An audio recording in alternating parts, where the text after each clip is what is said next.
Hello everyone. आज हम chapter number 2 start करने जा रहे हैं, जिसका नाम है बायोलॉजिकल क्लासिफिकेशन। इस चैप्टर में हम समझेंगे कि लिविंग ऑर्गेनिज्म को क्लासिफाई क्यों किया जाता है और कैसे अलग अलग साइंटिस्ट ने क्लासिफिकेशन सिस्टम डेवलप किए। ये चैप्टर नीट एग्ज़ाम के लिए बहुत इंपॉर्टेंट है, इसलिए मैं आपको सिंपल, क्लियर और एग्ज़ाम ओरिएंटेड लैंग्वेज में समझाऊंगी। तो चलिए स्टार्ट करते हैं। Biological classification. सिविलाइजेशन के शुरू होने के बाद ही इंसान लिविंग ऑर्गेनिज्म को क्लासिफाई करने की कोशिश करता आया है।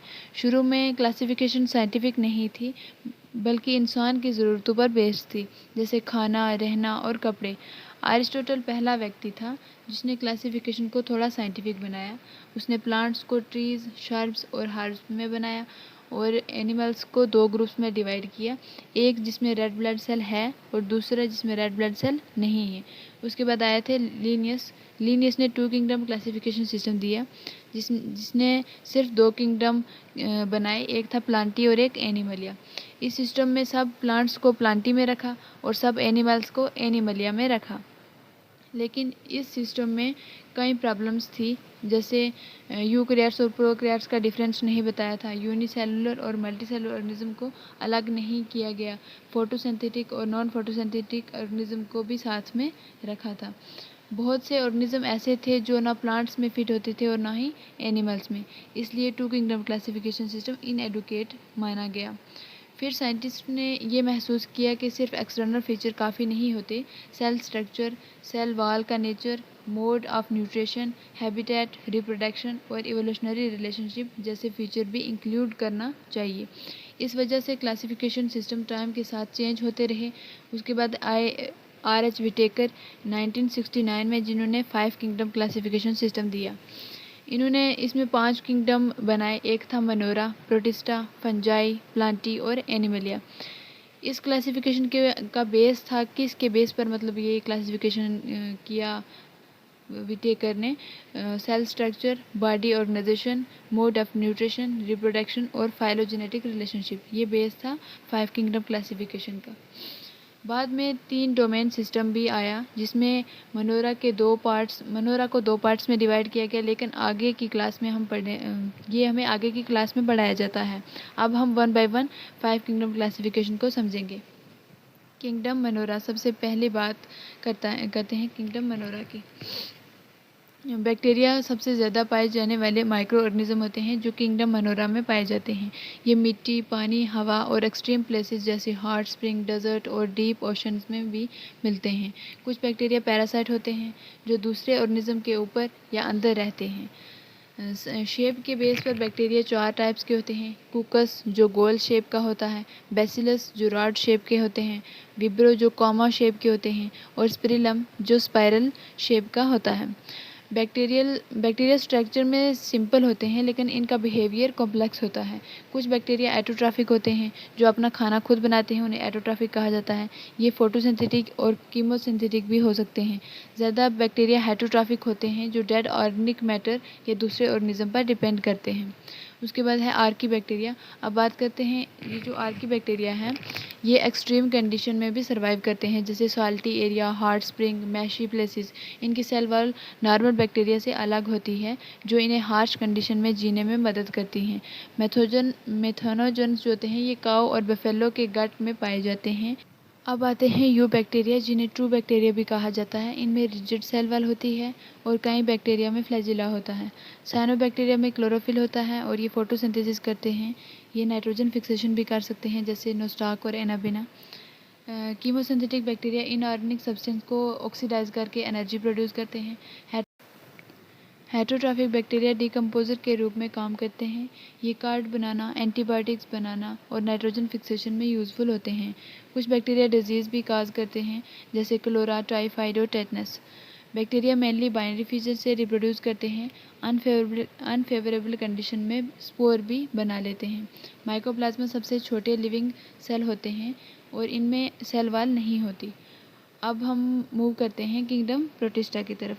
इस किंगडम में सब यूनिसेलुलर यूकैरियोट्स आते हैं। ये मोस्टली एक्वेटिक होते हैं और प्लांट्स, एनिमल्स और फंजाई के बीच एक कनेक्टिंग लिंक बनाते हैं प्रोटिस्टा। इनमें प्रॉपर न्यूक्लियस और मेम्ब्रेन बॉन्ड ऑर्गेनेल्स होती हैं। ये सेक्सुअल और एसेक्सुअल दोनों तरीक़ों से रिप्रोड्यूस कर सकते हैं। उसके बाद आ गया क्रिसोफाइट्स, जो इसी की टाइप्स हैं आगे प्रोटिस्टा की, किंगडम प्रोटिस्टा के अंदर। इस ग्रुप में डायटम्स और गोल्डन एल्गी आते हैं। ये माइक्रोस्कोपिक और फोटोसिंथेटिक होते हैं। डायटम्स की सेल वॉल सिलिका की बनी होती है। इनके डिपोजिशन से डायटमीशियस अर्थ बनती है, जो पॉलिशिंग और फिल्ट्रेशन में यूज़ होती है। उसके बाद आगे डायनोफ्लैजिलेट, ये मोस्टली मैरीन और फोटोसिंथेटिक होते हैं। कभी कभी ये रेड टाइड्स काज करते हैं, जो मैरीन एनिमल्स के लिए हार्मफुल होती हैं। यूग्लिना, ये फ्रेश वाटर में पाए जाते हैं। इनमें सेल वॉल नहीं होती, बल्कि एक फ्लेक्सिबल लेयर होती है, जिसे पेलिकल कहा जाता है। सनलाइट में ये एटोट्रॉफिक होते हैं और डार्कनेस में ये हेटरोट्रॉफिक बन जाते हैं। उसके बाद स्लाइम मोल्ड सैप्रोफाइटिक प्रोटिस्ट कहा जाता है इन्हें। ये डेड और डिकेइंग मैटर पर ग्रो करते हैं। अनफेवरेबल कंडीशन में स्पोर बनाते हैं और सालों तक सर्वाइव करते हैं। उसके बाद प्रोटोजुआ, सब प्रोटोजुआ जो होते हैं ये हेटरोट्रॉफिक होते हैं। ये प्रीडेटर भी होते हैं और पैरासाइट भी। अमीबा स्यूडोपोडिया से मूव करता है। ट्रेपेनोसोमा स्लीपिंग सिकनेस काज करता है और पैरामीशियम सीलिया से मूव करता है। प्लाज्मोडियम मलेरिया काज करता है। अब है किंगडम फंजाई। किंगडम फंजाई जो होते हैं, इसमें हेटरोट्रॉफिक ऑर्गेनिज्म आते हैं। ये मॉइस्ट और वार्म जगहों पर ग्रो करते हैं। इनकी बॉडी हाइफी से बनी होती है। हाइफी के नेटवर्क को माइसीलियम कहा जाता है। फंजाई सैप्रोफाइटिक, पैरासाइटिक या सिम्बायोटिक भी हो सकते हैं। लाइकन्स और माइकोराइजा इसके एग्जाम्पल हैं फंजाई के। रिप्रोडक्शन वेजिटेटिव, एसेक्सुअल और सेक्सुअल तीनों तरीक़ों से होता है फंजाई के अंदर। इसकी कुछ टाइप हैं फाइकोमाइसिटी, एस्कोमाइसिटी, बेसिडोमाइसिटी एंड ड्यूट्रोमाइसिटी। फाइकोमाइसिटी जो होते हैं ये एक्वेटिक होते हैं, मॉइस्ट प्लेसेस पर पाए जाते हैं। माइसीलियम एसेप्टेट होता है और इसके एग्जाम्पल हैं म्यूकर, राइजोपस, एल्ब्यूगो। उसके बाद एस्कोमाइसिटी, इन्हें सैक फंजाई भी कहा जाता है। एसेक्सुअल स्पोर कोनेडिया कहलाता है और सेक्सुअल स्पोर को एस्को कहा जाता है। और एग्जाम्पल एस्कोमाइसिटी की हैं पेंसिलियम, एस्प्रेजिलस और यीस्ट। उसके बाद है बेसिडोमाइसिटीज, ये मशरूम, रस्ट और स्मर्ट होते हैं। बेसिडोमाइसिटी प्रोड्यूस होते हैं। एग्जाम्पल है एग्राइकस प्यूनिका। उसके बाद है ड्यूट्रोमाइसिटी, इन्हें इम्परफेक्ट फंजाई भी कहा जाता है। सिर्फ एसेक्सुअल रिप्रोडक्शन होता है ड्यूट्रोमाइसिटीज के अंदर और इसकी एग्जाम्पल है अल्टरनेरिया ट्राइकोडर्मा। उसके बाद है किंगडम प्लांटी। प्लांटी में सब ग्रीन प्लांट्स होते हैं। इनमें क्लोरोफिल और सेल्यूलोज की सेल वॉल होती है। लाइफ साइकिल में स्पोरोफाइटिक और गैमेटोफाइटिक फेज होते हैं। इसे अल्टरनेशन ऑफ जनरेशन कहा जाता है। उसके बाद किंगडम एनिमलिया। एनिमल्स मल्टीसेलुलर और हेटरोट्रॉफिक भी होते हैं। इनमें सेल वॉल नहीं होती। न्यूट्रिशन होलोजोइक होता है। मोस्ट एनिमल्स होते हैं लोकोमोशन और सेंसरी सिस्टम दिखाते हैं। अब है वायरस, वायराइड्स, पायराइड्स और लाइकन्स। वायरस एसेलुलर होते हैं, मतलब इनमें सेल नहीं पाया जाता, इसलिए इन्हें ट्रू लिविंग ऑर्गेनिज्म नहीं माना जाता। ये सिर्फ होस्ट सेल के अंदर ही रिप्रोड्यूस करते हैं। वायरस में ये आरएनए होता है या डीएनए होता है, दोनों कभी नहीं होते। वायराइड्स सिर्फ आरएनए से बनता है और पायराइड्स में एबनॉर्मल प्रोटीन होते हैं जो ब्रेन डिजीज़ काज करते हैं।